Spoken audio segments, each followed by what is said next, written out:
ఇప్పుడు మనమే ఒక కొత్త నాటకం మొదలు పెట్టాలి.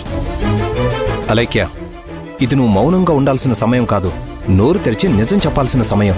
చెప్పు, మాధవ్ చెప్పిందంత నిజమా అబద్ధమా?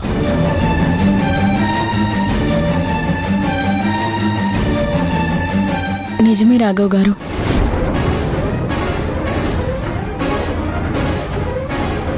నాకు ముందు నుంచి వీళ్ల మీద అనుమానం ఉంటూనే ఉంది రాఘవ.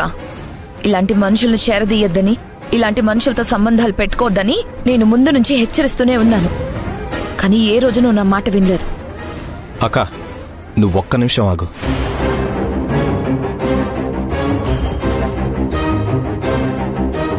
అలైక్య, జాతకాలు మార్చాల్సిన అవసరం ఎందుకొచ్చింది? ఒక దొంగ జాతకం రాయించి మమ్మల్ని అందరినీ మోసం చేయాల్సిన పరిస్థితి ఎందుకొచ్చింది?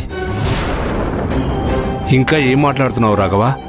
వాళ్ళు చేసిన పనికి మొహం మీద ఉమ్మేసి రోడ్డు మీదకి ఈడ్చి పడేయా. నువ్వేంటి ఇంకా కబుర్లు చెప్తున్నావు? నాన్న, ఒక్క నిమిషం మీరు ఉండండి. అలేఖ్యని మాట్లాడనివ్వండి.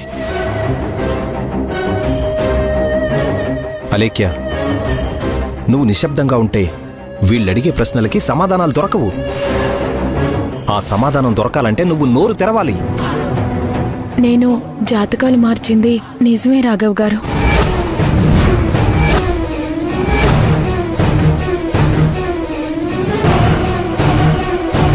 నా ఒరిజినల్ జాతకం మీ జాతకంతో కలవలేదు.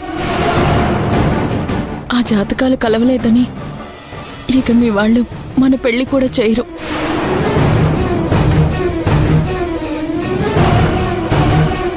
అందుకే ఒక దొంగ జాతకం సృష్టించాల్సి వచ్చింది.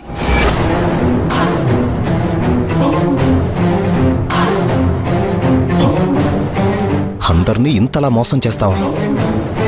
నువ్వు మోసం చేయడం నీకు తప్పని అనిపించలేదా? తప్పు అనిపించలేదు రాఘవ్ గారు. ఒక అబ్బాయిని గాఢంగా ప్రేమించిన ఒక అమ్మాయి స్థానంలో ఉండి మీరే ఆలోచించండి. అప్పుడు నేను చేసింది తప్పో ఒప్పో మీకే అర్థమవుతుంది.